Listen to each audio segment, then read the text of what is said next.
के own body, resistance के साथ नहीं, ओन बॉडी जो एक्सरसाइजेस हैं, ओन बॉडी वेट के साथ में, ओन रेजिस्टेंस के साथ में, fundamental activities jumping, running, throwing, turning, twisting, इन पे ज्यादा लोड दिया जाता है जब बच्चा छोटा है। मैं तो इवन कहूंगा 5 to 10 ईयर्स तक आपको इसी चीज पे बेसिकली फोकस करना है कि बच्चे की जो बेसिक एक्टिविटीज हैं, जो रनिंग, जंपिंग, ठीक है, ट्विस्टिंग, बैंडिंग, उसकी स्ट्रेचेबिलिटी, उसकी फ्लेक्सिबिलिटी, इन चीजों पे ज्यादा काम करना है। और एरोबिक एक्सरसाइजेस, थोड़ा सा रिदमिक मूवमेंट भी उसके अंदर आ जाए, ठीक है ना। बेनिफिट क्या है? Regular exercise helps to develop muscular skeletal system, ठीक है, स्केलेटल सिस्टम को डेवलप करेगा, कार्डियोवास्कुलर सिस्टम को डेवलप करेगा, न्यूरोमस्कुलर सिस्टम को डेवलप करेगा, उसका हैंड आई कोऑर्डिनेशन बढ़ेगा। आप छोटी सी एक बॉल के साथ उसको कर रहे हैं, एक्सरसाइज करा रहे हैं, कोई स्टिक के साथ एक्सरसाइज करा रहे हैं। आपने देखा होगा फिजिकल एजुकेशन में हमें सिखाया जाता है, जो मास डिमोन्स्ट्रेशन में जो हम एक्सरसाइजेस करते हैं, तो बेसिकली क्या, हम रिदम डेवलप करते हैं, एक इंडिविजुअल के अंदर रिदम डेवलप करते हैं कि इस मूवमेंट के साथ दूसरा मूवमेंट कंबाइन कैसे होगा। अगर हाथ का मूवमेंट चल रहा है तो उसके साथ पैर का मूवमेंट कंबाइन कैसे होगा, ठीक है, लेग हैंड कोऑर्डिनेशन, आई हैंड कोऑर्डिनेशन, आई लेग कोऑर्डिनेशन, तो ये सारे कोऑर्डिनेशन डेवलप करने की ये बिल्कुल प्रॉपर एज है। एक्टिविटीज क्या हो सकती हैं? Play, game, sports, recreation, physical education, unplan to plan exercises with और with family, school and community. और धीरे धीरे उसके बाद फिर आप जाएंगे उसके स्पेशलाइजेशन पे, कि अब आपने स्टार्ट कर दिया कि now you will play basketball, you will play football, ठीक, उस गेम के हिसाब से। और ये जो एज है 18 to 60, moderate to vigorous activity, यहां पर ये लोड गिविंग एक्सरसाइजेस, यहां पर जाकर के आप बेसिकली एक प्लेयर तैयार हो जाता है आपका 18 के बाद में, जो आपके जो compete करने के लिए नेशनल लेवल पे, इंटरनेशनल लेवल पे, ठीक है। अब इसमें जो इसकी एरोबिक जो इसकी एक्सरसाइज है, इसकी वॉल्यूम और इंटेंसिटी दोनों को बढ़ा दिया गया है। मसल की strengthening exercises, strength and aerobic physical activities, ठीक है। Activities involve major muscles 2 or more days in a week. जो मेजर मसल्स हैं, जैसे आप जिम भी करते हैं तो आप समझते हैं ना कि कोई भी जो मेजर मसल्स हैं आपकी, जैसे क्वाड्रिसेप है, हैमस्ट्रिंग है, ठीक है, पेक्टोरलिस है, डेल्टॉइड है, इनको आप वीकली 2 बार ट्रेन करें। In activities involving major 2 or more days in a week, ठीक है। अब ये बुजुर्गों के लिए, ये आपको मैं भेज दूंगा, एक बार आप इसको पढ़ लेना बस, ठीक है। मैं बेसिकली आगे बढ़ रहा हूं इसमें। ओल्डर एडल्ट 65 अप या 60 अप मान के चलो इसको, आप आज की डेट में 60 अप ही हो जाता है सारा, ठीक। तो इनके लिए जो एक्सरसाइजेस हैं वो इस तरह की एक्सरसाइज है कि उनको ज्यादा मेजर मसल्स जो हैं उनको हैवी ट्रेन नहीं करना है, क्योंकि जैसे बच्चा होता है वैसे ही बुढ़ापे का है, आपकी मसल्स में इतनी स्ट्रेंथ नहीं रह जाती, आपकी बोन डेंसिटी वगैरह कम हो जाती है, तो आप हैवी वेट एक्सरसाइजेस नहीं कर सकते। बट मेंटेन करना है आपको मस्कुलर स्ट्रेंथ को, जिससे कि आपके जो लिम्स हैं, जो आपके हाथ पैर हैं, आपके जॉइंट्स हैं, उनमें पेन ना हो। तो आपको मसल्स को एक्टिवेट रखने के लिए लाइट वेट से आपको एक्सरसाइजेस करते रहना है, प्लस एरोबिक एक्सरसाइजेस करते रहना है, जिससे कि हार्ट और डायबिटीज वगैरह ये सब चीजें आपकी कंट्रोल रहें। रेगुलर, इसमें देखिए, regular physical activity helps to lower the risk of all causes of mortality, for example heart disease, blood pressure, stroke, type 2 diabetes, metabolic syndrome, colon and breast cancer and depression. Exercise करने से ना केवल आपके physiological problem solve होंगी, साथ में आपका जो साइकोलॉजिकल प्रॉब्लम है, क्योंकि आप रिटायर हो चुके हैं, अब आपके पास कोई ज्यादा काम नहीं है और आप घर में पड़े रहते हैं, उससे ज्यादा अच्छा है कि better you go to some park और some open area, some field, जहां पर आपका इंटरेस्ट है वहां पर आप जाएं, वॉक करें, कुछ एक्सरसाइजेस करें, लोगों के साथ मिलें, तो ये आपके डिप्रेशन की भी रेमेडी हो सकती है, ठीक है। फिजिकल एक्टिविटीज क्या होंगी? Walking, jogging, swimming, weight training, ठीक है, occupational work, house hold work जो होते हैं आपके घर में, आप देखते हो डेली आपके बुजुर्ग लोग आपके क्या करते हैं, सुबह जाते हैं, वॉक करते हैं, मंदिर में जाते हैं, किसी पार्क में जाते हैं, एक्सरसाइजेस करते हैं, वो सारी चीजें आपको कर।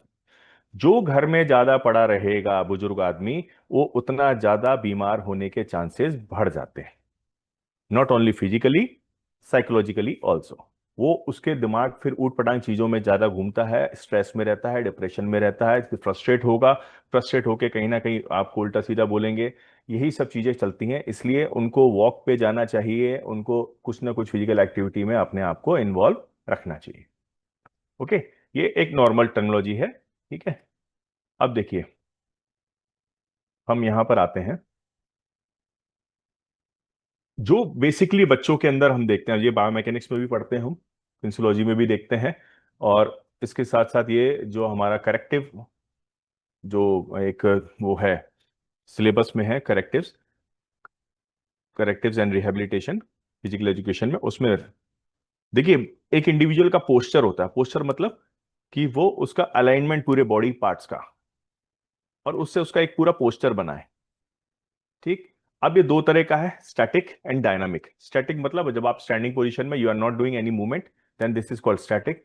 When you are moving, then this will be a dynamic posture. ठीक है। अब ये जो पोस्चर है, ये किससे बना है? बेसिकली आपका जो स्केलेटल सिस्टम है उसको सपोर्ट करने वाली मसल्स के साथ। आपकी मसल्स जितनी स्ट्रांग रहेंगी, आपका पोस्चर उतना ही अच्छा और अलाइनमेंट में रहेगा। अगर मसल्स जिस पार्ट की अगर आपकी मजबूत नहीं है, आपके पूरे बॉडी वेट को झेल नहीं पा रही हैं, तो आपका अलाइनमेंट बिगड़ेगा। अब इसमें देखिए गुड पोस्चर और बैड पोस्चर के आपको फ्रंटल व्यू और साइड व्यू दोनों दिए हुए हैं। ठीक है। अलाइनमेंट यहां से शिफ्ट हो गया, डेविएट हो गया, तो ये पुअर हो गया। आपकी मिड लाइन से ये लेटरल में आगे की तरफ डेविएट हो गया, तो ये भी एक पुअर पोस्चर हो गया। अब ये किस तरह तरह के होते हैं, अब देखिए। Postural deformity, first one is kyphosis. इसमें क्या है, आपकी जो पीछे स्पाइन है, ये इसका कर्वेचर बढ़ जाता है। ठीक है। Abnormally curved spine on exaggerated forward rounding of the back, ये राउंड शेप हो जाती है। देखिए इस तरीके से, इसको हल्का राउंड होना था, स्ट्रेट होना था इस आपके वर्टिब्रल कॉलम को। ये इसको कुबड़ जैसा निकलता है ना, पूरा कुबड़ तो नहीं, हल्का सा जिसको हम बोलते हैं। This is called round back और this is called kyphosis. Causes के absence of light, deafness, absence of nutritious food, overburden shoulders, bending forward while sitting और walking may be the cause of muscle weakness. आजकल की date में जो अपना ये जो मोबाइल वाला काम चल रहा है ना, इस वजह से ये ज्यादा होता है, क्योंकि ऑलवेज आपका जो सर्वाइकल है, जो गर्दन की तरफ से, आप हमेशा आगे की तरफ बैंड रहते हैं। इस वजह से ये सारी प्रॉब्लम्स होने लगी हैं आज की डेट में ज्यादा। ठीक है। कभी कभार बच्चों के हैवी वेट बैग होते हैं, उस वजह से भी आपको ये प्रॉब्लम हो सकती है। ठीक है। आगे की तरफ आप बैंड होके चलते हैं, उससे भी आपको ये सब चीजें प्रॉब्लम हो सकती है। This is basically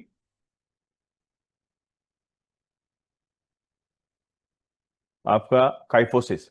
it is round shoulder with an excessive outward curve of the spine is produce, it is forward rounding of back. ये देखिए ना, highlighted forward rounding of back known as hunchback. Hunchback, this is called kyphosis. Correct कैसे कर सकते हैं? These are the exercises. Neck with sand back, आप इस तरीके से लेट करके, ठीक है, नेक और जो बैक की आपकी मसल्स हैं इनको स्ट्रेंथन करना है। दूसरा, सिंह के साथ में ये आसन हैं कुछ, धनुरासन, ये पीछे खींच करके। Okay. This kind of corrective measures for remedy of kyphosis. Second, जो बच्चों में और बड़ों में देखा जाता है, अगर बच्चों को आपने इनिशियल लेवल पे इसको नहीं सुधारा, इनिशियल लेवल पे इसको आपने नहीं सुधारा, तो ये आपके आगे तक, आपकी लेटर लाइफ तक भी ये जाएगा। अब देखिए दूसरा है लोडोसिस। इसमें क्या, जो आपका लंबर रीजन है, एल से लॉर्डोसिस और एस से लंबर रीजन। लंबर ये वाला रीजन होता है, देखिए। ठीक है। ये थोरेसिक है और थोरेसिक के नीचे ये लंबर रीजन कहलाता है। It is a medical term that refers to the invert curvature of the spine. ये आपकी स्पाइन का इनवर्ट कर्वेचर, इसको जो नॉर्मल थोड़ा सा हल्का सा स्ट्रेट में आना था, ये कर्वेचर बढ़ गया। ये तब होगा जब आपका ये बेली फैट है ना, ये ज्यादा होगा, आगे की तरफ लटका हुआ होगा। ये most commonly in the lower back lumbar region. A small degree of lordosis is normal and necessary for proper postures and spine alignment. However, excessive lordosis can lead to a condition often called swayback or hyperlordosis. आपने देखा होगा आपके back में जो pelvic region है और thoracic region है, उसके बीच में जो है एक हल्का सा कर्वेचर होता है, एक हल्का सा उसके अंदर जो आप कहेंगे राउंड शेप रहता है। ये नॉर्मल है। लेकिन अगर यही राउंड शेप ज्यादा हो जाए, ज्यादा हो जाए, तो आपका जो एब्डोमेन है वो आगे की तरफ निकला हुआ ज्यादा प्रोजेक्टेड दिखाई देगा। और ये जो हाइपर जो है, जो वो है कर्वेचर है, वो दैट इज कॉल्ड लोडोसिस और हाइपर लोडोसिस। ठीक है। अब ये किस वजह से कॉज क्या है? Weakness of the back muscle. आपकी जो लोअर बैक की जो मसल्स हैं, उनको उसकी वीकनेस की वजह से। ठीक है। दूसरा, ओवर स्ट्रेचिंग और एक्सेसिव ओबेसिटी। ओबेसिटी है, मैंने आपको बताया, पेट अगर आगे की तरफ निकला होगा तो ऑब्वियस सी बात है आगे की तरफ लोड ज्यादा होगा, तो ये लंबर रीजन में आपको कर्वेचर अपने आप ही समझ में आ जाएगा कि यहां पर होगा।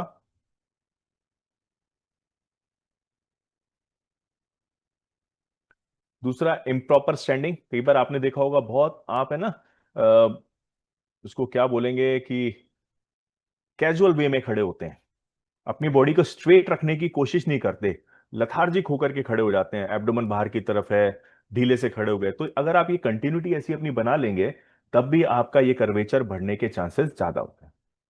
ठीक है, unnatural eating, back tracking, disease of हिप्स, हिप्स में कोई प्रॉब्लम आ गई आपकी पेल्विक रीजन में, इन अप्रोप्रिएट एक्सरसाइज, कोई आप एक्सरसाइज ऐसी कर रहे हैं जिसमें बार बार आपका कर्वेचर बना। कई लोगों को आपने देखा होगा जिम के अंदर एक्सरसाइज करते हैं तो अननेसेसरी आपके बैक में वो लोड देने की कोशिश करते हैं, उसको कर्व में शेप में ले लेते हैं।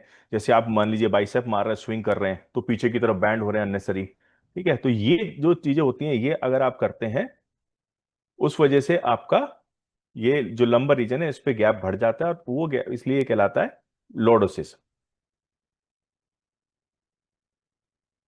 अब देखिए इसको करेक्टिव मेजर्स क्या है, ये एक्सरसाइजेस है इसकी। सिटअप्स, ठीक, सिटअप्स मारेंगे आगे की तरफ बैंड होंगे तो आपका जो आगे की ओबेसिटी है वो कम होगी और पीछे का लंबर रीजन आपका स्ट्रेट होगा। अब ये देखिए, ये पश्चिमोत्तानासन है, इससे आपका बैक स्ट्रेट होने के चांस। दूसरा, लाइंग सुपाइन एंड स्प्रेड, ठीक, लेग रेज 90 डिग्री, ये देखिए ये डाउनवर्ड रहेगा तो यहाँ नीचे की तरफ प्रेशर पड़ेगा और आपका कर्वेचर कम होगा लॉर्डोसिस का, और ये आपके थोड़ा सा बैक स्ट्रेट होने की कोशिश करोगी। देन ये है जो साइड ट्विस्टिंग है, इसके द्वारा भी आपका जो आपका लॉर्डोसिस है वो काफी हद तक ठीक होने के चांसेस। ठीक है, तो ये कुछ रेमेडीज हैं, ये सारी मैं आपको स्लाइड्स भेज दूंगा आपके कोऑर्डिनेटर के द्वारा, तो ये आपके पास मिल जाएंगी आपको। तो first one was kyphosis and the second abnormality is lordosis and this one is your third, that is scoliosis. ये भी वर्टिब्रल कॉलम की। अब देखिए कहां पर है ये वर्टिब्रल कॉलम, देखिए ये मेरा कर्सर जहां पर दिख रहा है आपको, इसका कर्व देखिए किस तरीके का। ठीक है, स्पाइन ऐसी होनी चाहिए थी, ये स्पाइन यहां से एस कर्व, यानी एक तरफ बैंडेड है, लेटरल साइड में बैंड है। इन this deformity the backbone is band towards right और लेफ्ट साइड। आपने देखा होगा किसी का लेफ्ट शोल्डर डाउन जाता है पूरा, एक साइड पूरे, केवल शोल्डर नहीं पूरी बॉडी एक तरफ को बैंड रहती है हमेशा, मोस्ट ऑफ द टाइम। ठीक, hip is also bent on one side. This bending of backbone is sometimes in both directions, which makes it looks like English letter S. S shape की हो जाती है, ये S बन जाता है। Due to this deformity, the person realizes that he is lame when he walks. मतलब जब वो चलेगा तो वो एक तरफ को हमेशा बैंड रहता है, इस वजह से उसका प्रॉपर फोर्स जनरेट हो ही नहीं पाता स्ट्रेट डायरेक्शन में। वो जब भी दौड़ने की कोशिश करेगा या कुछ भी एक्टिविटी करने की कोशिश करेगा तो वो स्ट्रेट कभी ना तो जंप कर पाएगा ना स्ट्रेट वॉक कर पाएगा, क्योंकि उसका फोर्स हमेशा एक तरफ, उसका एक पैर की तरफ लोड हमेशा ज्यादा रहेगा।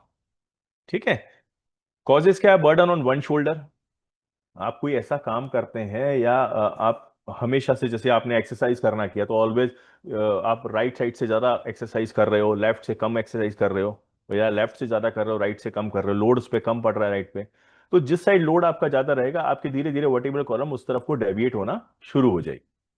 ठीक है, इम्प्रॉपर पोस्चर, जब भी आप खड़े होते हो तो थोड़ा सा साइड बेंडिंग होकर के खड़े होते हो, एक पैर पे खड़े होते हो, दोनों पैरों पे इक्वल लोड नहीं देते।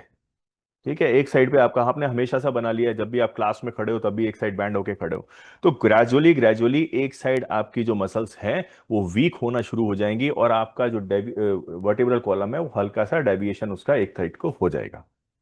ठीक है, या कोई एक साइड आपको डिजीज हो गया, कोई प्रॉब्लम हो गई, ठीक है, काफी समय से आपकी एक तरफ की मसल्स वीक हो गई, कोई एक्सरसाइज में चोट लग गई या कुछ हो गया उस वजह से वीकनेस ऑफ मसल्स हो गई। ठीक है, या आपने एक्सरसाइज इम्प्रॉपर करी, आपका जो मूवमेंट था पर डे जो आप एक्सरसाइज कर रहे थे विदाउट एनी गाइडेंस कर रहे थे और आप इस साइड को ज्यादा बैंड हो रहे थे, किसी ने ध्यान ही नहीं दिया। क्लियर, तो उसमें क्या होगा, जैसे आपने देखा होगा एक्सरसाइज करते टाइम जिम में हमेशा मिरर्स रहते हैं सामने। मिरर्स का मतलब ही यही होता है कि आप खुद अपना एनालाइज कर सकें कि जो आपकी रॉड है वो स्ट्रेट जा रही है या नहीं जा रही है। अगर आप डंबल प्रेस मार रहे हैं तो आप ये देख सकें कि आपके दोनों डंबल इक्वली फोर्स के साथ जा रहे हैं या नहीं जा रहे हैं, इसीलिए मिरर्स होते हैं। You can analyse your own movement, जो कोच है जो ट्रेनर है वो तो करेगा ही करेगा, आप भी खुद देख सकते हो। तो अगर आपने ऐसी कोई इम्प्रॉपर एक्सरसाइज करी है तो उसके उसके द्वारा भी स्कोलियोसिस होने के चांसेस बढ़ जाते हैं।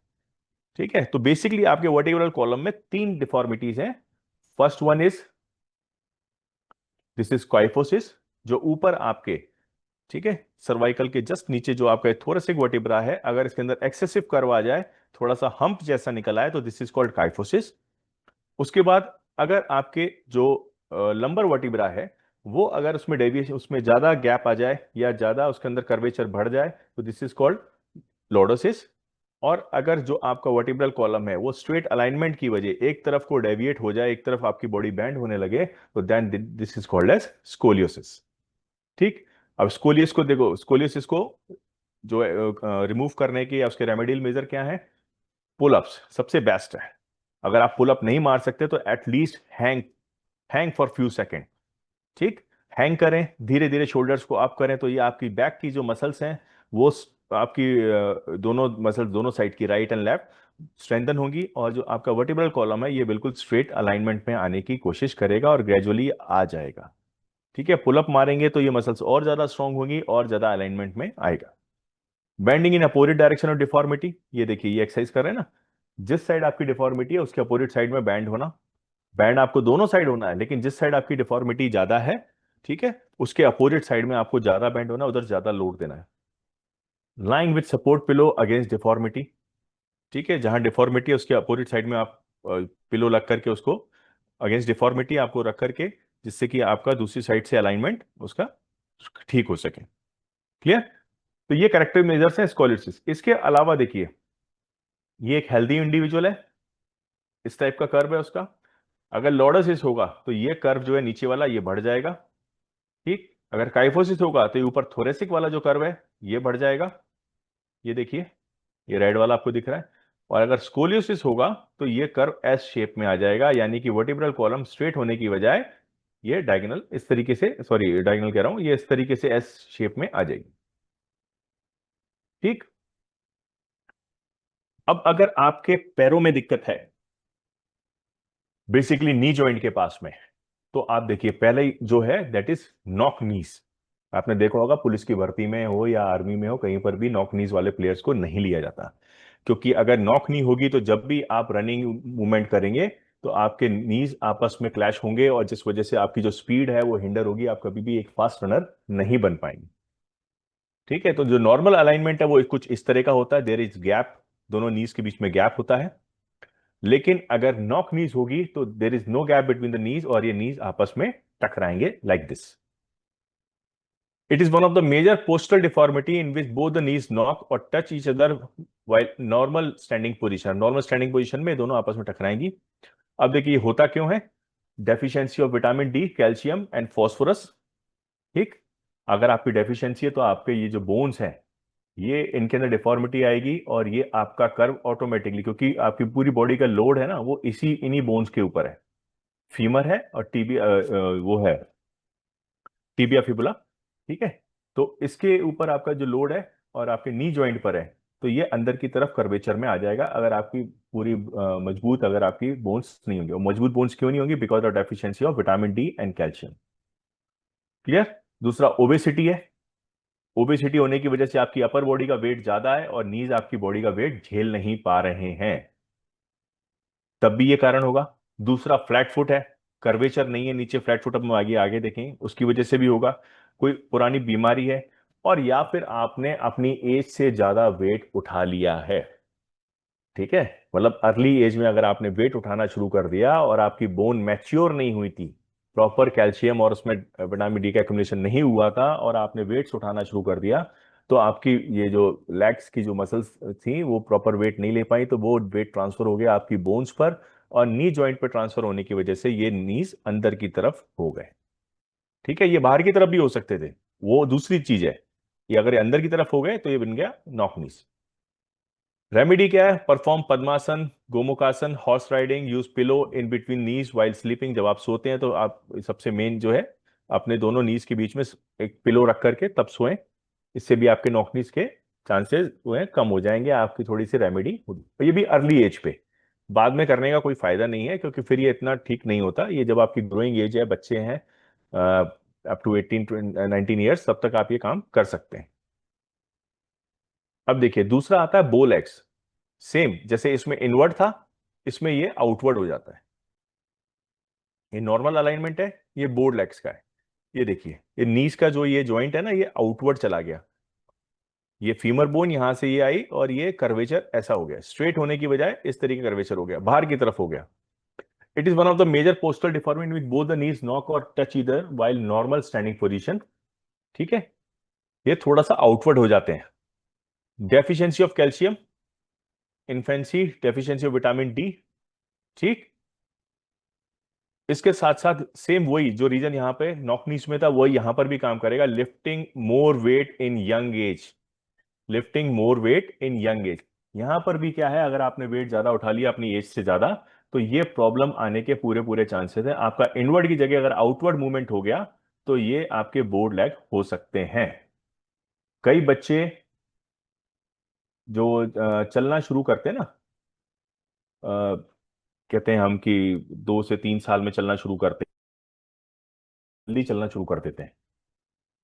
जब वो जल्दी चलना शुरू कर देते हैं तो उनकी जो बोन इतनी डेवलप हुई नहीं होती है, बॉडी का वेट झेलने के लायक नहीं होती है, लेकिन वो जल्दी या फिर हम उसको जबरदस्ती जल्दी चलाने की कोशिश करते हैं, पेरेंट्स मानते नहीं है, जल्दी चलाने की कोशिश करते हैं, तो उसकी बोन उसका वेट नहीं झेल पाती हैं।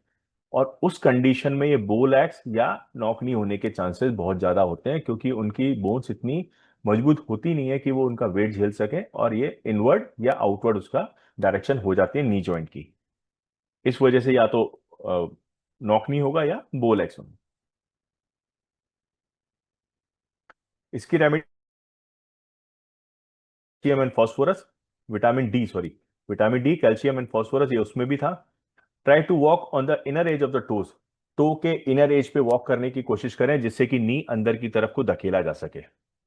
ठीक है, inner side of the toe. To walk by folding the feet inside, feet को इनसाइड करके भागना है, चलना है, जिससे कि ये जो बाहर की तरफ जा रहे हैं आपके नीज, ये अंदर की तरफ आ जाए। टू परफॉर्म गरुड़ासन एंड अर्ध चक्रासन, ये दोनों आसन भी इसके लिए एक रेमेडी है जो आपके नॉर्मल अलाइनमेंट को लाने में हेल्पफुल होते हैं। अब देखिए, जो हमारा बोल एक्स है इसको हम कहते हैं जेनु वेलकम। जेनु वेलकम, ये इसका टेक्निकल टर्मिनोलॉजी है। ठीक है, कोई अगर आपसे पूछता है what what is the technical term of knock knees, then you will say genu welcome. ठीक है, और वहीं अगर बोल एक्स के लिए पूछते हैं तो genu varum, genu valgum and genu varum, this is the normal condition. Clear? इसके अलावा एक कंडीशन और आती है राउंड शोल्डर्स, ये फीमेल में बहुत ज्यादा पाई जाती है। ठीक, अगर आपकी ये जो मेजर मसल्स हैं ऊपर की, दिस इज कॉल्ड डेल्टॉइड, और जो उसके पीछे की जो मसल्स है जो आपके स्कैपुला के ऊपर है, दिस इज कॉल्ड ट्रेपेजियस। ठीक, ये दोनों मसल्स अगर आपकी प्रॉपर नहीं है, ठीक है, और ये सर्वाइकल जो नेक है आपका, यहां पर भी एटलस जो आपका प्रॉपर काम नहीं कर रहा है, it is a deformity, the shoulder bands forward, this makes them look rounded. A congenital malformation called round shoulder occurs when the shoulders are bent forward from their optimal alignment, narrowing the upper back and curve. ये भी तब होगा जैसे आप mobiles वगैरह ले रहे हैं, अंदर आगे की तरफ है, तो जो आपका काइफोसिस है उसके साथ में ये राउंड शोल्डर भी आएंगे अंदर की तरफ। ठीक है, इसके लिए अगर आप प्रॉपर एक्सरसाइजेस करते हैं इसको अलाइनमेंट में लाने के लिए, साइड रेजेस, शोल्डर प्रेस, ठीक है, चिन अप्स, तो ये आपके जो शोल्डर्स हैं ये अलाइनमेंट में आ जाएंगे। It can happen at any age as a result of bad posture, गलत पोस्चर की वजह से आप चलते ऐसे हैं, आपने कभी ध्यान ही नहीं दिया, आपके राउंड शोल्डर आप आगे की तरफ बैंड होकर के चलते हैं।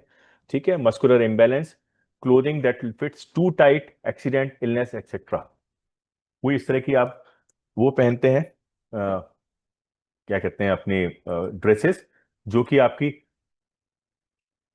टाइट फिट है, उस वजह से भी राउंड शोल्डर होने के चांसेस रहते हैं। अब देखिए इसके रेमेडीज क्या है। पुलअप्स, जो आपने देखा था चिनअप्स या पुलअप्स। वॉल स्ट्रेचेस, वॉल के ऊपर आपने हाथ रख करके पुश करना है आपको, आइसोमेट्रिक कॉन्ट्रैक्शन है जिसकी वजह से आपको पीछे की तरफ धकेले जाएंगे आपके shoulder. Chest stretch, plank, chakrasana and dhanurasana, ये सारे रेमेडी हैं जो आपके शोल्डर्स को वापस अपने अलाइनमेंट में, इस तरह के अलाइनमेंट में ला सकते हैं। ठीक है, लाइट पुशअप्स, ठीक, ये सारी चीजें आपके राउंड शोल्डर को हेल्प करती हैं। Then this is the remedy of flat foot, sorry, this is one more deformity, flat foot. It is known as fallen arch of the foot. ये आपकी फुट में हमेशा ये नॉर्मल आर्च होती है, आप कभी भी अपना पैर देखेंगे ये नॉर्मल आर्च होती है, ये होना बहुत आवश्यक है आपके बैलेंस के लिए, आपकी बॉडी को बैलेंस करने के लिए ये बहुत आवश्यक। ठीक है, अगर ये नहीं होती है तो ये कहलाता है फ्लैट फुट। ठीक है, ये क्या कहलाएगा? Flat foot. ये देखिए, अगर ये नहीं होगी तो आपका जो फुट है इसका अलाइनमेंट एक तरफ को साइड में भागेगा, और अगर होगा तो ये अलाइनमेंट हमेशा हील से आपका स्ट्रेट चलेगा ऊपर तक, फोर्स आपका एक ही डायरेक्शन में जनरेट होगा। ठीक है, it is known as fallen arch of the foot. In this deformity the sole of the feet is flat. Feet का सोल क्या है, वो फ्लैट होगा। Normal curve does not exist. ठीक, the absence of this curve causes hindrance in fast and jumping movement. आप जो to के ऊपर जंप करते हैं ना, तब आप प्रॉपर टो के ऊपर जंप नहीं कर पाएंगे, क्योंकि आपका पूरा फुट हमेशा ग्राउंडेड रहेगा, इसमें जो गैप है वो नहीं होगा। तो इसलिए जो आपका क्विक मूवमेंट है, जितने सारे स्प्रिंटिंग के हैं या जंपिंग के हैं, उसमें कहीं ना कहीं हिंड्रेंस आएगी, उसमें दिक्कत आपको होगी। कॉजेज क्या है? हेरिडिटिकल हो सकता है, आपको ओबेसिटी होगी तब भी होगा, और आपने अगर शूज प्रॉपर नहीं पहने तब भी आपको ये प्रॉब्लम आ सकती है। ठीक है ना? अब इसका रेमेडी क्या है? Walk on heels and toes, skipping rope, jumping etcetera. Wait a second.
Okay, तो this is the flat foot.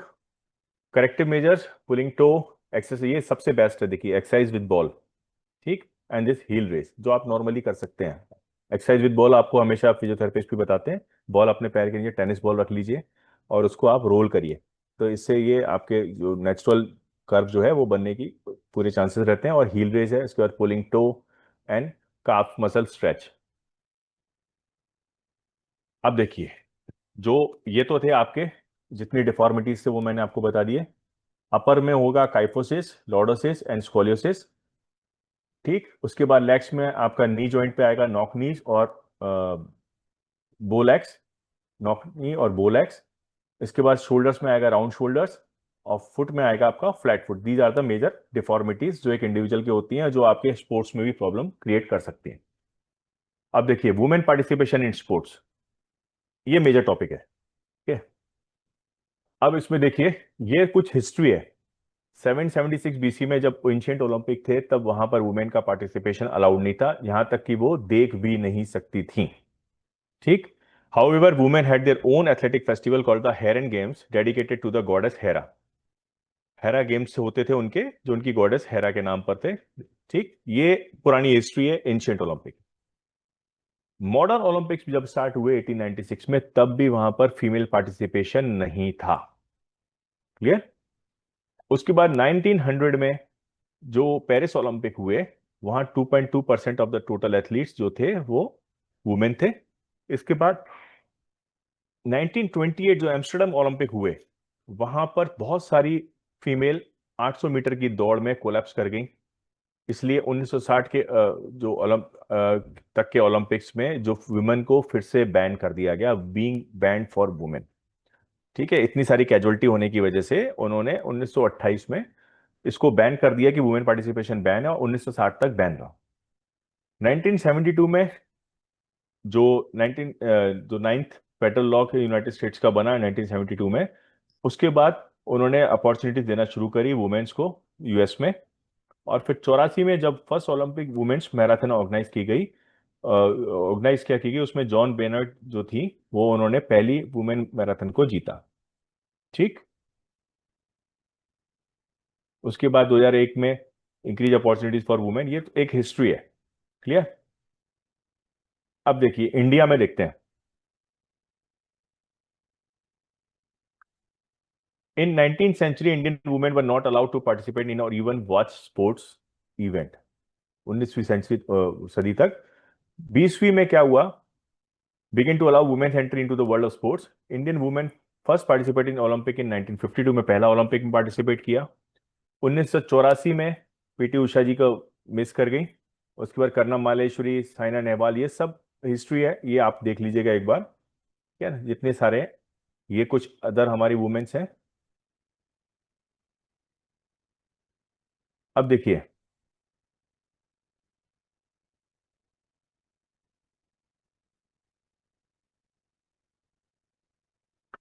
जो वुमेन पार्टिसिपेशन की बेसिक हिंड्रेंस है, वजह से इनको रोका जाता है कि या इनकी वजह से ये प्रॉब्लम्स आती हैं।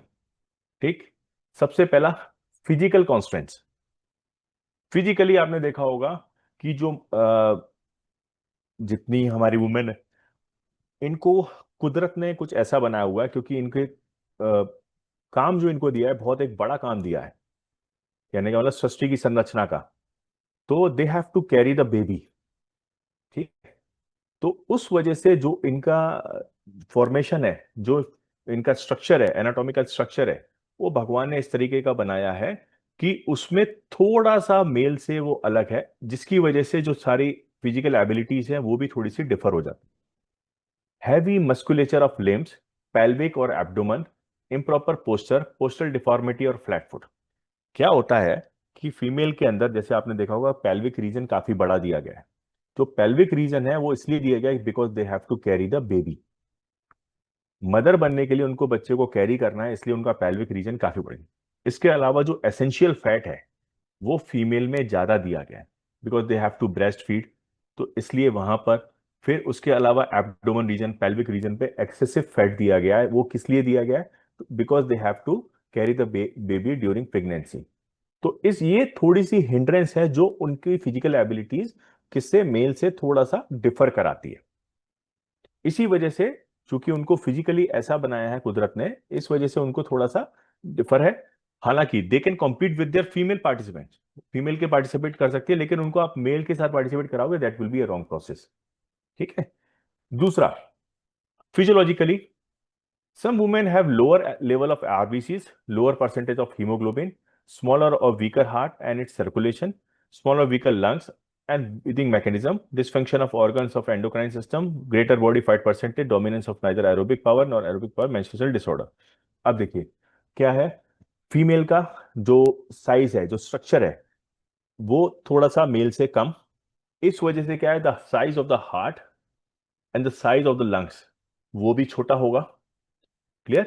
दूसरा, चूंकि कंटिन्यूअस मैंस्ट्रुएशन साइकिल है, इस वजह से blood loss continuously per month है।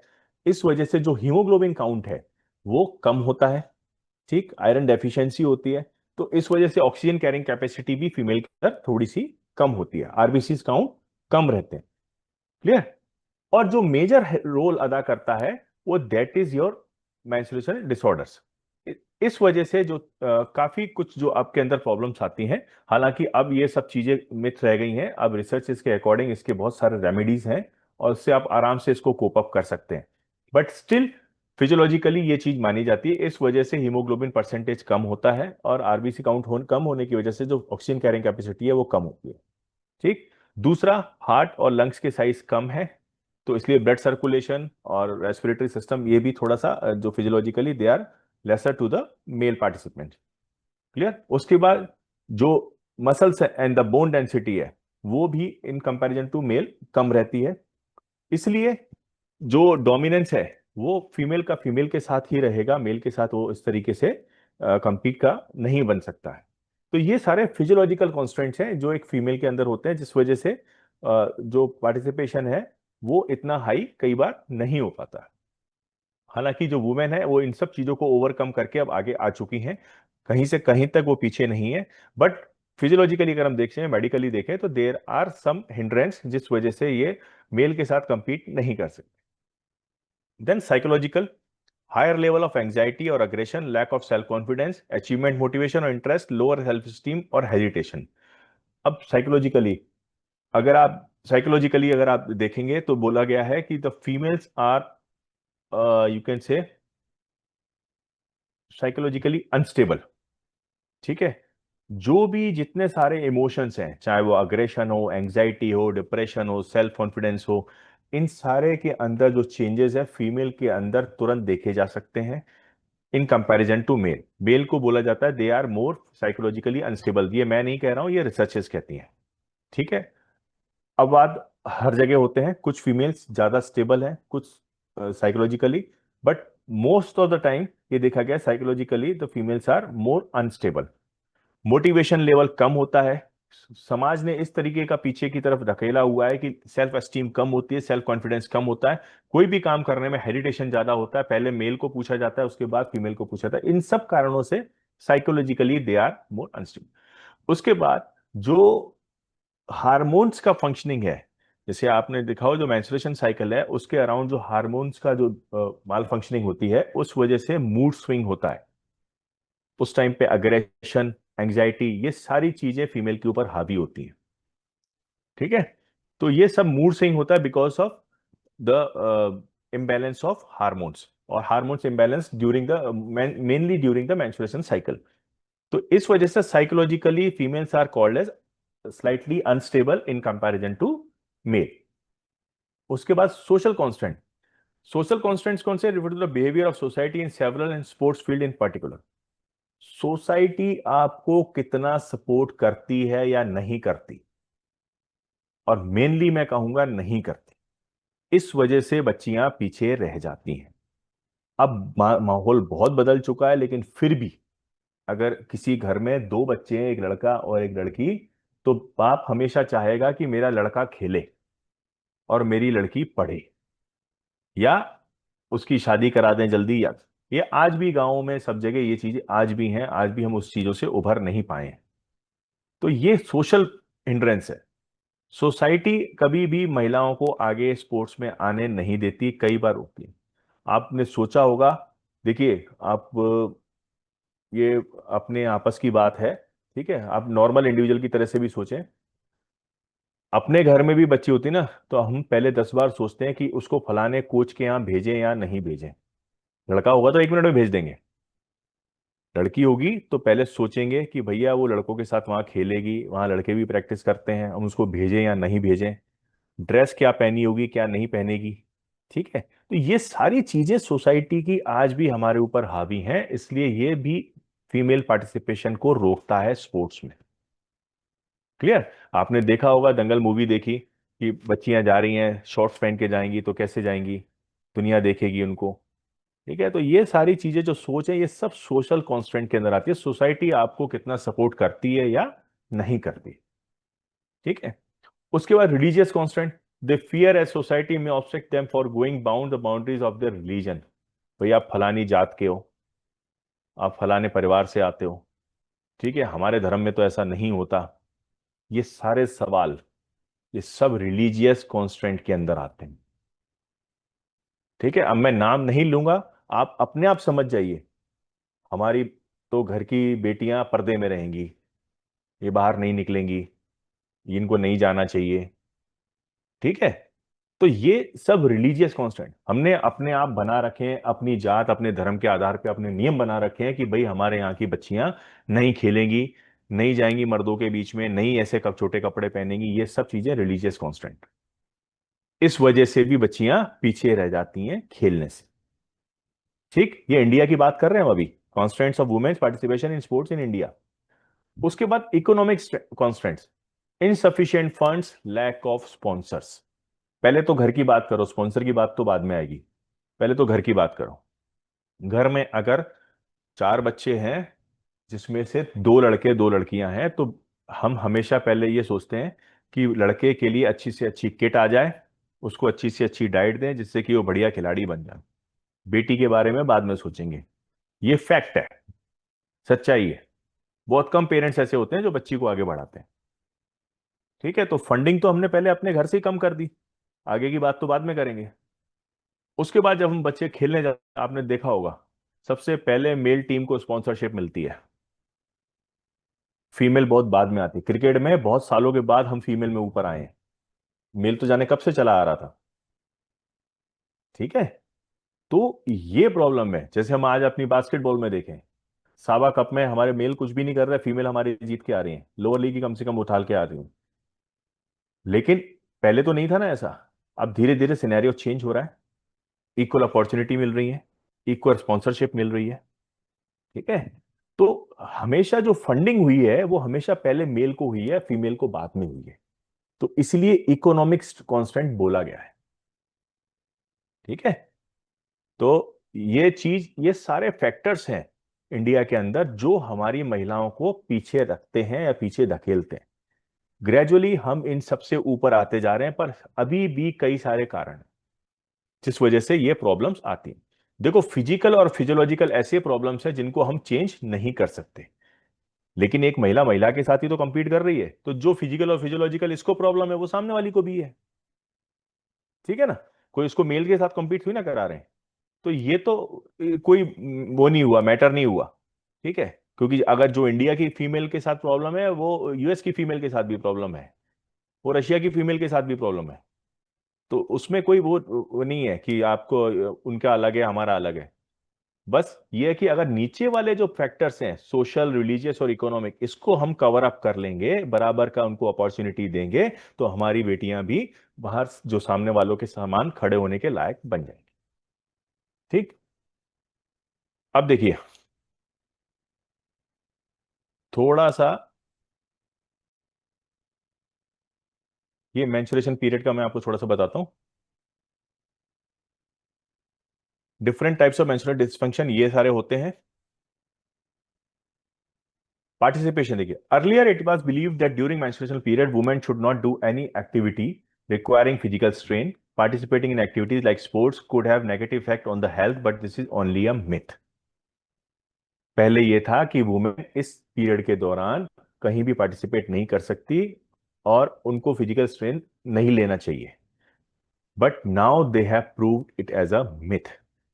क्योंकि अब इसके बहुत सारे रेमेडियल मेजर्स, तरीके आ चुके हैं जिससे कि आपको वहां पर कोई प्रॉब्लम नहीं होगी, और आप ड्यूरिंग दिस ड्यूरेशन आप कंपटीशन में भी पार्टिसिपेट कर सकते हैं और अच्छा परफॉर्म कर सकते हैं, और ऐसा हुआ है। Recent studies have proved that the menstrual period are not affected the participation in sports. In fact, regular participation in sports can help relieve pain and also regularize the menstrual period. कहने का मतलब है कि अगर आप regular activity करते हैं, exercises करते हैं, तो आपकी एब्डोमेन मसल्स, पेल्विक मसल्स, इन सब में इतनी स्ट्रेंथ आ जाती है कि आप जो पेन है उस टाइम का, उसको आप बड़े इजीली बियर कर सकते हैं, आपको उसमें कोई प्रॉब्लम नहीं आती है। और इवन जो आपका हार्मोनल इम्बैलेंस हो रहा था, एक्टिविटी करने की वजह से वो रेगुलर हो गया, जिससे कि आपका जो पीरियड्स की ड्यूरेशन है वो भी आपकी रेगुलराइज हो गई।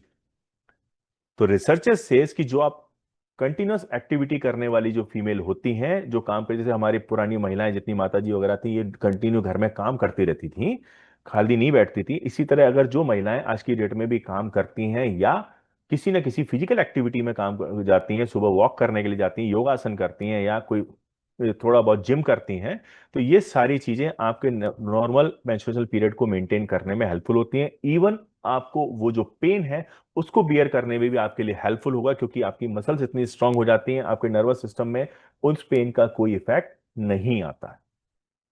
ये रिसर्च प्रूव्ड है, कई सारी रिसर्चेस हो चुकी हैं इसमें। There are numerous examples of times when women have participated in sport during the menstrual period and have excelled.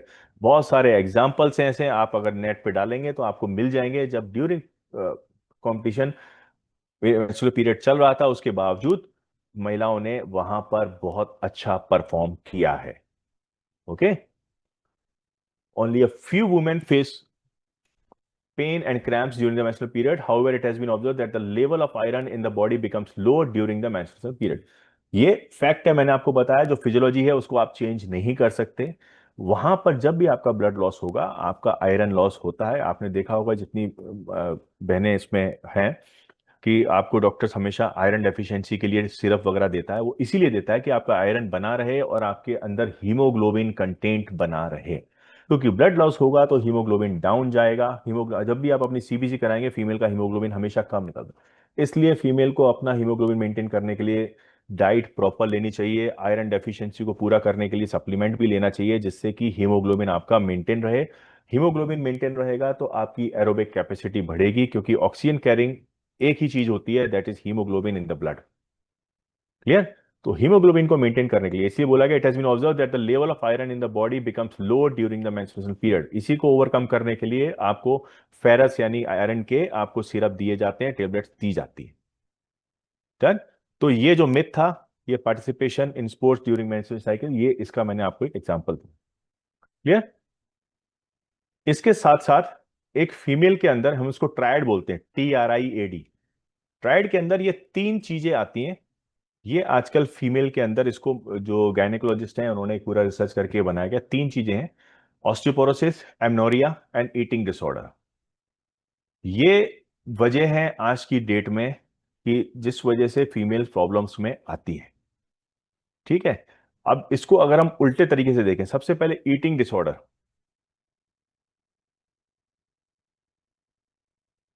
It refers to taking very little calories due to which there is deficiency in the body. The deficiency can be essential nutrients or even lack of energy. To improve athletic performance, most of the female athletes try to lose weight. For this purpose, they do not eat enough food containing fat and particularly iron, which leads to serious disorders like anorexia nervosa, bulimia nervosa, anemia, etc. अब simple words में समझिए, ये triad में तीन आते हैं, तो मैं आपको ऑस्टियोपोरोसिस की जगह मैं पहले आपको ईटिंग डिसऑर्डर बता रहा हूं। आज की डेट में females are more health conscious. उनको फैट बिल्कुल पसंद नहीं है। ठीक? लेकिन भगवान ने, कुदरत ने उनको नॉर्मल फैट से थोड़ा एक्सेसिव फैट दिया है। This is called essential fat. Essential fat उनको चाहिए ही चाहिए। लेकिन आज की डेट में हेल्दी रहने के लिए, मर्दों की तरह एप्स निकालने के लिए उनको एक जुनून सा सवार है, जिस वजह से वो क्या करते हैं, अपनी डाइट को बहुत कॉम्प्रोमाइज करते हैं, हेल्दी डाइट नहीं लेते। ठीक है? हेल्दी डाइट न लेने की वजह से जो उनके अंदर जो डेफिशिएंसी है, ब्लड की डेफिशिएंसी, और उसके अलावा जो फैट की डेफिशिएंसी, फैट नहीं होगा तो मैंने आपको बताया था पहले भी, फैट सॉल्युबल विटामिन है A, D, E और K। ये सारी विटामिन फैट सॉल्युबल होती हैं। अगर आपकी बॉडी में फैट ही नहीं है तो ये आपकी बॉडी के अंदर एक्यूमुलेट होंगी नहीं, यूटिलाइज होंगी नहीं। और हमने क्या किया, अपने आप को स्लिम और ट्रिम दिखाने के लिए पूरा फैट अपने यहां से बर्न कर लिया, और उसके बाद डाइट जो चाहिए थी, most of the female athletes try to lose weight, weight lose किया। For this purpose they do not eat enough food containing fat and particularly iron. Iron और फैट की जो डाइट थी वो बिल्कुल खत्म कर दी अपनी डाइट में से। इस वजह से इनको सारी प्रॉब्लम्स होने लग जाती हैं। ठीक है? ये प्रॉब्लम्स, ये एनोरेक्सिया नर्वोसिया, ये है, आप इसको देख लीजिएगा बाद में, ये डिटेल्स हैं, इनको आप छोड़ दीजिए अभी। अब पहले तो आपने ये समझ लिया कि ईटिंग डिसऑर्डर की वजह से इनको फैट और आयरन सब चीज की डेफिशिएंसी हो गई, ये पहला है। दूसरा देखिए, amenorrhoea, exercising intensely and not taking enough calories, जो हम उसमें देख रहे थे, इरेगुलर फूड, ये वाले में ईटिंग डिसऑर्डर। इस वजह से क्या हुआ, enough calories can lead to hormonal imbalance. Hormonal imbalance, female के अंदर दो तरह के हार्मोन्स पाए जाते हैं, ईस्ट्रोजन एंड प्रोजेस्टेरोन। आपकी बॉडी की पूरी फंक्शनिंग उसी पर डिपेंड करती है, आपके मेंस्ट्रुअल साइकिल से लेके ईच एंड एवरीथिंग, सब चीज वही डिपेंड करती है। Hormonal imbalance that results in a girls menstruation cycle becoming irregular और स्टॉपिंग ऑल टुगेदर। आपने पहले ये किया, क्या किया, ईटिंग डिसऑर्डर किया। आपने खाना प्रॉपर नहीं खाया, पूरी डाइट नहीं ली, आप लोग केवल सिक्स पैक ऐप बनाने के चक्कर में रहे, केवल प्रोटीन डाइट ले ली, ना फैट लिया ना आयरन लिया, बाकी सब चीजें छोड़ दी, आपके इरेगुलर डाइट हो गई आपकी। आप एक्सरसाइज करते रहे, तो क्या हुआ, एक्सरसाइज किया intensely, not taking enough calorie, calorie उतनी इनटेक नहीं हुई। इस वजह से क्या होगा, आपका हार्मोनल इंबैलेंस होगा और आपकी जो मेंस्ट्रुएशन साइकिल है वो डिस्टर्ब हो जाएगी। ठीक? Primary amenorrhoea when a girl has not started her periods by age. ये प्राइमरी एमनोरिया है, कहने का मतलब बच्ची बड़ी हो गई लेकिन उसको अभी तक जो उसके जो रेगुलर पीरियड्स होते हैं वो स्टार्ट नहीं हुए, ये प्राइमरी है। सेकेंडरी क्या है? When a woman who has normal period stops menstruating for 3 months और मोर। नॉर्मल इंडिविजुअल थी, नॉर्मल लेडी थी, अपना सारी एक्टिविटीज कर रही थी, लेकिन अपनी फिटनेस के चक्कर में उन्होंने डाइट लेना बंद कर दिया, एक्सरसाइज ज्यादा कर ली, इस वजह से उनको पीरियड्स आना बंद हो गए। This is called secondary amenorrhoea. ये गायनेकोलॉजिस्ट प्रॉब्लम है, ठीक है। फीमेल जो डॉक्टर्स हैं वो आपको बहुत इसको डिटेल में समझा देंगे, ठीक है। लेकिन मैं आपको स्टेप बाय स्टेप समझा रहा हूं। आपने पहले किया, ईटिंग डिसऑर्डर किया, आपने प्रॉपर डाइट नहीं ली, इस वजह से आपको पहली प्रॉब्लम क्या हुई? एमनोरिया, मतलब कि आपके पीरियड्स डिस्टर्ब हो गए। क्लियर? और सबसे बड़ी प्रॉब्लम क्या आई? अब देखिए, causes of amenorrhoea: extreme weight loss और anorexia, obesity, excessive exercise, stress, thyroid problem, menopause, breast feeding, ठीक। प्रिवेंटिव मेजर क्या है? Maintain a healthy diet, keep healthy body weight, exercise in moderation, manage stress, regular health checkup, ठीक है। ये जो regular health checkup है ना, ये बहुत इंपॉर्टेंट है, ये आपको अपने आप करा लेना चाहिए।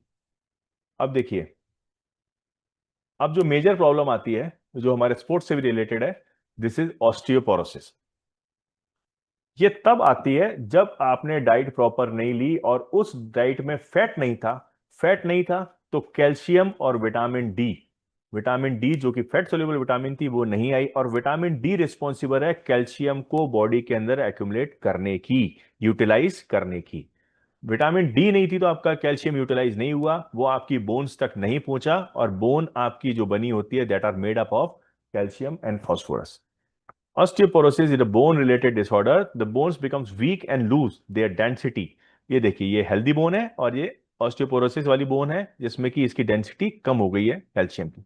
Due to loss of bone mass the bones में get destroyed. Osteoporosis literally means porous bone. एक होती है ना खोखली बोन, एक लकड़ी जो प्रॉपर उसके अंदर पूरे लकड़ी होगी, उसको काटना या तोड़ना मुश्किल होगा, और एक खोखली होगी, फुसफुसी होगी, उसको इजीली आप तोड़ सकते हैं। तो इसी तरह से बोन का हाल है। बोन के अंदर कैल्शियम कम हो जाएगा तो ये इस तरह की ऑस्टियोपोरोसिस वाली कंडीशन आ जाएगी। In this disorder, there is continuous reduction in the quality, density of the bones. The deterioration of the bones takes place at a constant pace. ये धीरे धीरे बढ़ती जाएगी और आपकी बोन ऐसी हो जाएंगी, पोरस हो जाएंगी कि आपको जरा सा भी कोई इंपैक्ट पड़ेगा आपकी बोन तुरंत टूट जाएगी। इसलिए फीमेल को और जो आफ्टर 40 जो मेल है, इनको कैल्शियम और विटामिन डी की रिच डाइट जरूर लेनी चाहिए। लेकिन आपने क्या किया? ईटिंग डिसऑर्डर किया, आपको विटामिन कैल्शियम भी नहीं मिला आपको प्रॉपर, और विटामिन डी को एक्यूमुलेट करने के लिए जो फैट चाहिए था आपने फैट लेना बंद कर दिया, इस वजह से आपको ऑस्टियोपोरोसिस की कंडीशन आ गई। This condition, this 3 disorders are called as triad, TRIAD, female athlete triad: eating disorder, amenorrhoea and osteoporosis, ठीक है।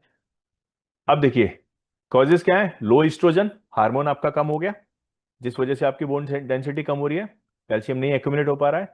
Lack of protein, lack of vitamin D and calcium, lack of exercise, diabetes, thyroid, consuming too much soft drinks, ये भी एक कारण हो जाता है। Preventive measure क्या है? Calcium rich diet, vitamin D intake, regular weight bearing exercises, avoid smoking and limit alcohol, maintain a healthy weight, bone density test, DEXA scan, ये आपको कराते रहना चाहिए जिससे कि आपकी बॉडी बॉडी की बोन डेंसिटी आपको पता है, ठीक है। तो ट्राइड में ये 3 आते हैं: eating disorder, amenorrhoea and osteoporosis. Clear? तो this was your female participation in sports. इसके और कुछ ये भी दिए हुए reason for the low rate of sports participation by women in India, ये भी मैं आपको भेज दूंगा, आप इसको एक बार देख लीजिएगा। Gender equality and social attitude, ये सब वही है जो मैंने 4-5 आपको पढ़ा है, उसी के अंदर ये आ जाते हैं सारे। Okay, done, now it's over. You can ask 2-3 questions, then we will off the class. और उसके बाद जो मेजर क्वेश्चंस हो आप एक बार उसको नोट डाउन कर लीजिएगा, उसको हम यहाँ पर आकर के क्लियर कर देंगे। Okay, Excuse me, sir. Sir, yes, Hello. sir, sports yes. science, nothing is coming. The sports science, nothing that papers are coming for the study material. Oh, it will come. I have forwarded it to your coordinator. Okay, they will Okay. convert this in PDF and give it to you. है ना, वो आप उसको PDF में convert करके ये पूरा आपको देंगे। जैसे अभी फिजियोलॉजी खत्म हो गया ना, मैं फिजियोलॉजी का पूरा वो एक साथ आपको भेज देंगे। ठीक है, उसके Okay. बाद साइकोलॉजी खत्म करेंगे हम, फिर वो साइकोलॉजी का पूरा आपको भेज देंगे। ठीक Okay. है। Okay. Okay. Yes. Thank you, hello और sir. सर, सिगली। एक क्वेश्चन था मेरा। यस।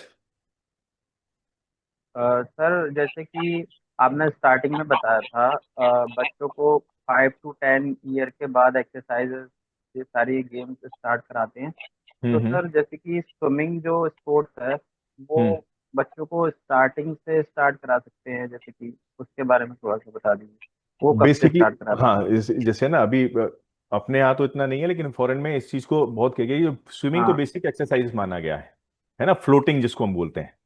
हाँ जी सर। हाँ, तो फ्लोटिंग के लिए उनका ये रहता है कि बस उसकी नोज और जो ईयर्स हैं उसको आप थोड़ा सा वो रखें कि उसमें पानी ना भरे बच्चे के, वो उसके अंदर मतलब पानी के अंदर इमर्स ना हो। तो with the help of their parents आप उसको अगर मूवमेंट कराते हैं, जो उसका नेचुरल मूवमेंट है, वो पैर जो फेंकता है ना बच्चा, जी सर। वो उसका नेचुरल मूवमेंट है, हाथ और पैर फेंकता है, तो उससे वो फ्लोटिंग करना बड़ी इजीली सीख जाता है। दूसरा क्या है, हाँ जो स्विमिंग है वो एक हॉरिजेंटल हाँ। प्लेन में है। जैसे हम हमेशा वर्टिकली खड़े रहते हैं, कोई भी एक्टिविटी अपन करते हैं ना वर्टिकली करते हैं, ठीक है, ओके खड़े सर। होकर के, तो वो एक हॉरिजेंटल प्लेन में है। और दूसरा उसमें क्या होता है ना, जैसे बच्चा एक्सरसाइज करता है तो उसकी दोनों लिम्स, अपर लिम्ब और लोअर लिम्ब, यानी हाथ और पैर, दोनों के सारे जॉइंट्स आपके यूटिलाइज होते हैं, स्ट्रेच होते हैं। तो इसलिए स्विमिंग को बेस्ट एक्सरसाइज बोला गया है। और उन्होंने ये बोला कि why to wait for 5 years, 5 साल तक रुकने की आवश्यकता नहीं है। बच्चा अगर 3 साल का भी है और अगर पेरेंट्स की हेल्प से वो थोड़े बहुत हैंड मूवमेंट, पैर मूवमेंट कर सकता है, तो उसको उसमें फ्लोट करने के लिए छोड़ना चाहिए स्विमिंग में। ठीक है।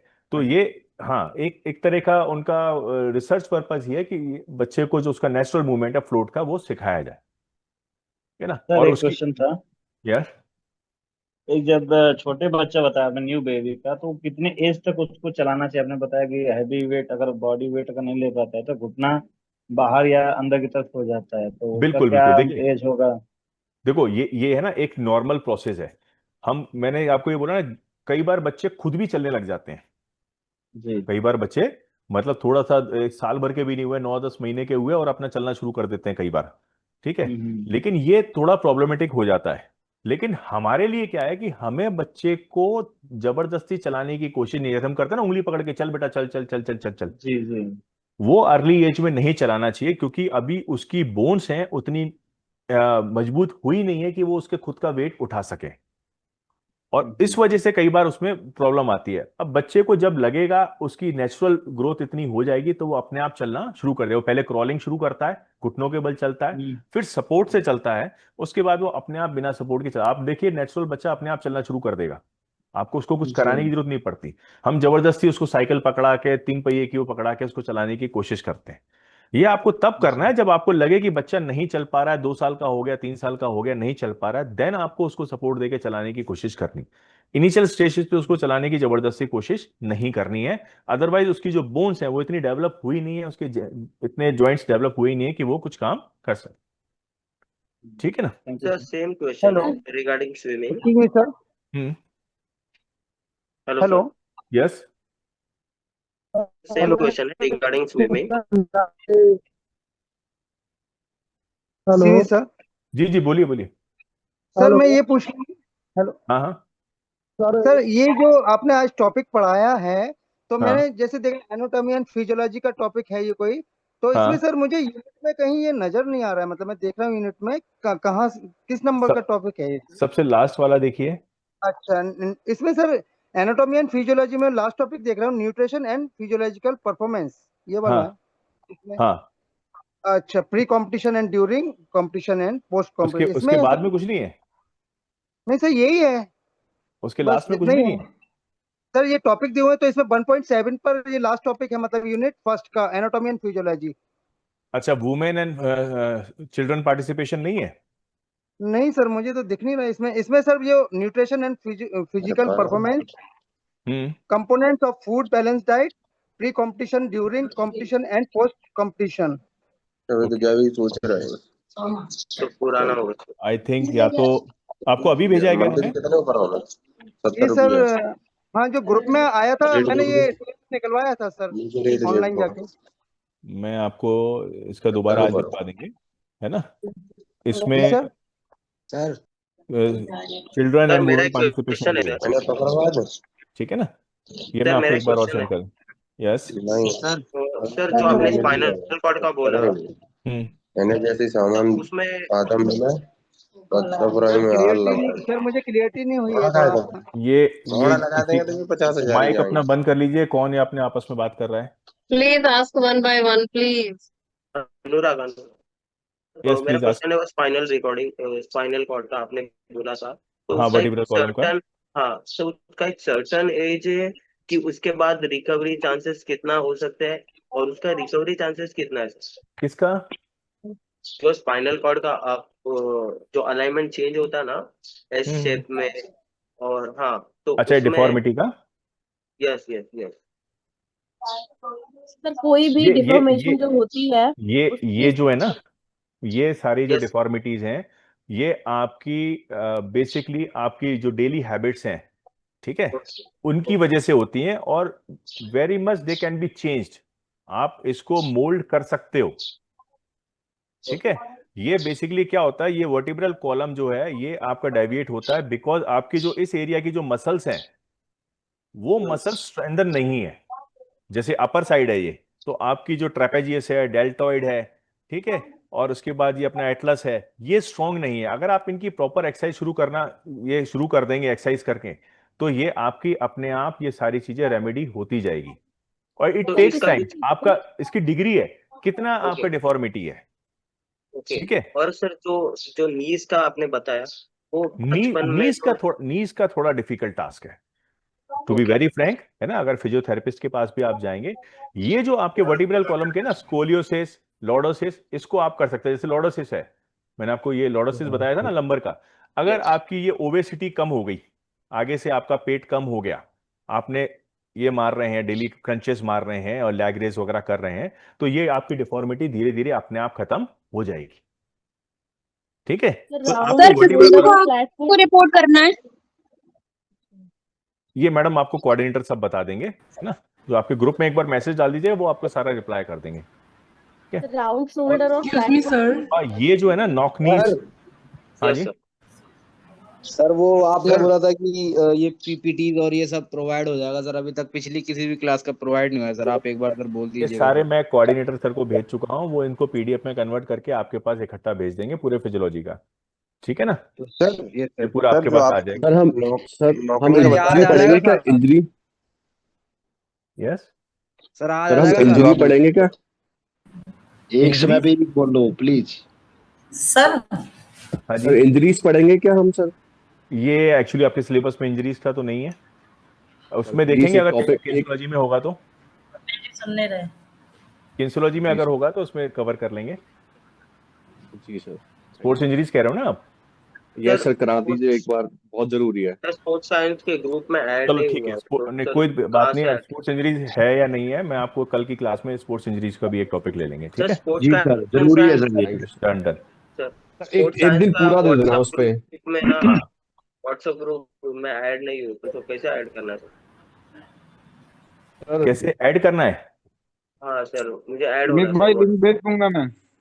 भाई ओके इनको कौन से ग्रुप में थैंक इनको ऐड कर लेना, मेरे का उससे कोई लेना देना नहीं है उस ग्रुप से। मैंने आपके जो सर लिंक भेज नोट्स हैं दूंगा मैं। मैंने एक बार वहां सेंड कर दिए हैं, और वो सर ने मुझसे बोला है कि वो आज या कल में आपको ये सारे नोट्स सेंड कर देंगे। ओके ओके जी sir. Okay thank you so much sir, thank you so much. Okay done. Sir जी यस। हिंदी में नोट्स में भेज देना। हिंदी में? हाँ जी। चलिए कोशिश करेंगे, हिंदी में मिल जाएंगे मेरे को तो मैं हिंदी में भेज दूंगा। सर हाँ जी, आज हिंदी का में क्लास सर। बहुत थोड़ा इफेक्टिव था, बहुत अच्छा सीखने मिला। तो सर एक क्लास ना पूरी स्पोर्ट्स इंजरी पे जरूर ले लेना प्लीज सर, बहुत जरूरी है वो। Okay okay done. Thank you sports injuries पे आपका वैसे हो बहुत जाएगा। अच्छी क्लास चल रही है यस सर। सर, बिल्कुल। बच्चे खेल रहे हैं और हाल फिलहाल में ये समस्या बच्चों के सामने फेस कर रहे हैं बच्चे। अच्छा जी डन सर। Done done. आपका हो जाएगा, स्पोर्ट्स इंजरीज पे स्पेशल क्लास हो जाएगी, ठीक है ना। जी सर। डन। Thank you sir. कल ही हो जाएगी। Thank you, sir.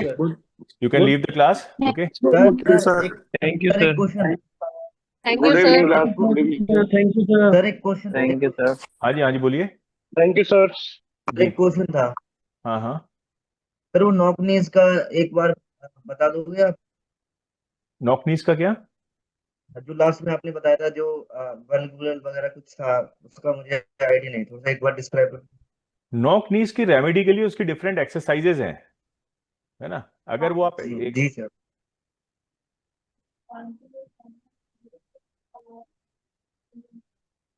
Hello sir, one question. Hello, ये देखिए, ये नॉक नीज है ना, तो इसके ये जो आसन है आप इसको देख लीजिएगा, पद्मासन और गोमुख आसन है।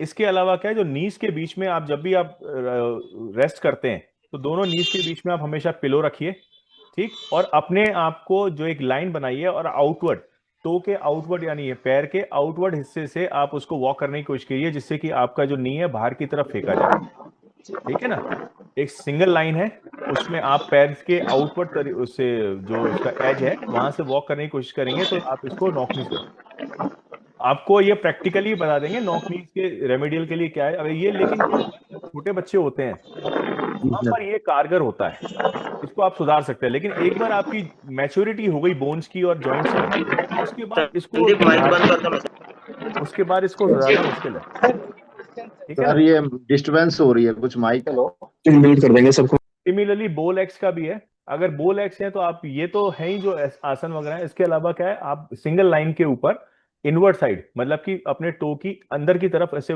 करते हुए, जिससे कि आपके नी बाहर की बजाय अंदर की तरफ फेंके जाए, ऐसा करके आप इन बच्चों की आप जो बोल एक्स है उसको भी आप सुधार सकते हो। लेकिन मैंने आपको जैसा बताया कि ये दोनों चीजें एक एज तक सुधर सकती हैं, 18 तक साल तक है ना, जब तक थोड़ी सी मैच्योरिटी बोन्स की कंप्लीट नहीं हो जाती, सैचुरेशन नहीं आ जाता। एक बार आपकी बोन की मैच्योरिटी कंप्लीट हो गई, बोन्स सैचुरेट हो गई, इसके अलावा नहीं बढ़ सकती, नी जॉइंट आपके सैचुरेट हो गए, उसके अलावा नहीं उसमें डेवलपमेंट हो सकता, फिर ये प्रॉब्लम होगी, क्योंकि ये आपकी बोन और जॉइंट्स में डिफॉर्मिटी आ गई है, आपकी मसल की डिफॉर्मिटी नहीं है। मसल को तो आप सुधार लोगे, ठीक है ना? तो इसलिए नी, नॉक नी और बो लेग्स को सुधारना थोड़ा सा डिफिकल्ट टास्क है, लेकिन जो आपके ये वाले जो हैं काइफोसिस, लॉर्डोसिस और स्कोलियोसिस, इसको आप इजीली किसी भी एज तक सुधारने की कोशिश कर सकते हैं, क्योंकि ये मसल्स आपकी स्ट्रॉन्ग करके आप इसको कर्वेचर को आप ठीक कर सकते हो। Excuse me sir. Yes sir sir osteosis जो का वन क्वेश्चन, फ्लैट फुट है इसके हाँ। लिए मतलब ये आफ्टर 40 या 45 इसको हम इम्प्रूव कर सकते हैं क्या? मैम थोड़ा सा मुश्किल है। सर जो ऑस्टियोसिस होता है उसे ठीक करने के लिए क्या किया जाता है, या कोई सी ये बीमारी होती है? कौन सी? ऑस्टियोसिस, ऑस्टियोसिस जिससे हो जाता है। अच्छा, Yes. ऑस्टियोपोरोसिस, ये यस सर, हाँ, इसे ठीक करने के लिए क्या किया जाता है हाँ, सर? ये बीमारी नहीं है, इसमें क्या है, आपकी बोन की डेंसिटी कम हो गई है, बोन के अंदर कैल्शियम की कमी हो गई है, तो उसके लिए आपको कुछ नहीं करना, ये बेसिक है। देखो, lack of vitamin D and calcium है, आपको विटामिन डी और कैल्शियम को कैल्शियम ज्यादा बिल्कुल। इंटेक करना है, इसलिए आपको बोला जाता है ना 40 साल से उम्र, अगर आपकी उम्र ज्यादा है और आप वेजिटेरियन हैं और दूध वगैरह भी कम पीते हैं, तो आपको कैल्शियम और विटामिन डी के सप्लीमेंट्स लेने चाहिए, ठीक है ना? टेबलेट फॉर्म में आता है, डॉक्टर भी आपको लिखता है। Excuse me sir.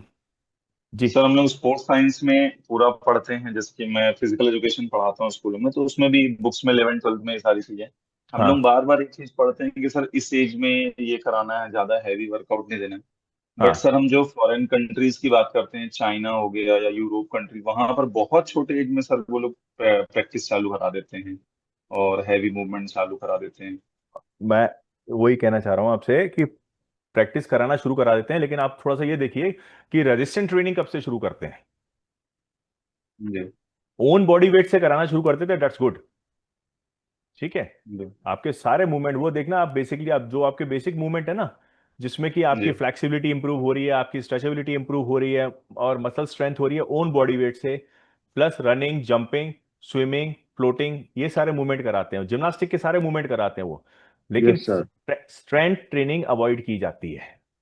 बिल्कुल स्ट्रेंथ सर। ट्रेनिंग, ब्रेक हाँ, स्ट्रेंथ ट्रेनिंग को अवॉइड करने का मतलब है एक्स्ट्रा रेजिस्टेंस आपको नहीं दिया जाता, जिस क्यों, उसका कारण एक ही है, क्योंकि आपकी बोन्स अभी मैच्योर नहीं हुई हैं। जी सर। और बोन्स मैच्योर नहीं हुई, जॉइंट्स मैच्योर नहीं हुए, तो आपकी डिफॉर्मिटी होने के बहुत बहुत चांसेस हैं, चांसेस। ठीक है ना? इसीलिए बस। सर एक क्वेश्चन है, यस आजकल एक जैसे जो जेनजीस जनरेशन है, जो एक कल्चर चल रहा है कि लाइक जैसे ही बच्चा 9th 10th 11th 12th में आया, जनरली इन 4 क्लास के बीच की बात है, हाँ तो जिम का बड़ा शौक हो जाता है उन लोगों को कि अच्छा दिखने के लिए, तो ये बॉडी परफेक्ट बनाने। ये तो ये वो ये लोग ये थोड़ा सा कॉन्सेप्ट गलत आ रहा है। मेरा वही कहने का मतलब है, इस चीज में आप जैसे फिजिकल एजुकेशनिस्ट और जो कोचेस हैं इनको सुधारना है कि इसमें जो हैवी रेजिस्टेंस ट्रेनिंग आपको नहीं देनी है। कोशिश यही यस सर। करनी है कि आप ओन बॉडी वेट रेजिस्टेंस के साथ स्क्वाट्स हैं, पुशअप्स है, पुलअप्स हैं, इन पे ज्यादा काम करें और डाइट पे काम करें। अभी क्या होता है ना, ये बच्चे जो जा रहे हैं जिम और वहां पर इनको गाइडेंस नहीं मिलती और they will start taking supplements also. लेकिन यस अभी सर। अभी जो इनका जो गैस्ट्रो इंटेस्टाइनल ट्रैक है, यानी कि जो इनकी गट हेल्थ है, अभी इतनी इंप्रूव नहीं हुई है, मैच्योर नहीं हुई है। तो अब इनको वो प्रॉब्लम्स भी आने शुरू हो जाएंगे जो इनके एब्डोमेन से रिलेटेड है। यस ठीक है। सर। हाँ, तो अगर वो कोई अच्छा सप्लीमेंट नहीं लिया, कुछ लिया, तो धीरे धीरे इनका जो नेचुरल जो इसका वो था अपना इंटेस्टाइन का और उसका एब्डोमेन का मूवमेंट था, वो हिंडर होगा। आपकी बॉडी टोटली अभी से सप्लीमेंट्स पे डिपेंडेंट हो जाएगी। हाँ सर, मतलब ये हो गया सर कि वो स्पोर्ट्स साइकोलॉजी समझ नहीं रहे, उन्होंने एक धारणा बना हाँ, ली है कि मैं ऐसा करूंगा तो ऐसा हो जाएगा। ये बस सर बस सर इससे क्या है 12-13 ना, साल के बच्चे भी स्ट्रेंथ ट्रेनिंग करने लग गए सर। कोई पावर लिफ्टिंग कर रहा है आजकल, रील्स वगैरह भी बना रहे हैं सर वो नहीं नहीं, बच्चे। That is not good. बिल्कुल सर, बिल्कुल वो सही नहीं है बिल्कुल। ठीक है ना। इसलिए कह रहा हूँ बॉडी रेजिस्टेंस के साथ काम करो। आपकी भगवान ने जो आपकी बॉडी बनाई है उसको इतना ही बनाया है कि वो आपके पैर, आपके घुटने, आपकी जो थाई मसल्स हैं, क्वाड्रिसेप है, हैमस्ट्रिंग है, उस वजन को झेल सके। उससे ज्यादा वजन आप डालने की कोशिश करोगे तो मसल की जगह बोन पे जाएगा, बोन के अंदर डिफॉर्मिटी नुकसान। आना शुरू हो जाएगी। जी जी। ठीक है, चलिए, now I have to leave, okay, thank you sir. I am leaving the class. मैं गुड फिर से कह रहा हूँ, आफ्टरनून आपको जो भी एक्स्ट्रा क्वेश्चंस वगैरह हैं प्लीज नोट डाउन। जब भी आपको क्लास में आप यहाँ पर आएंगे, ठीक है, आपके सारे डाउट्स क्लियर कर दिए जाएंगे, no problem. Okay, yes sir. Okay sir. Thank you sir. Okay thank you okay, sir. Thank you sir. Okay good afternoon thank you sir. Sir. Good afternoon, thank you sir, thank you. Bye. Thank you sir, thank you very much.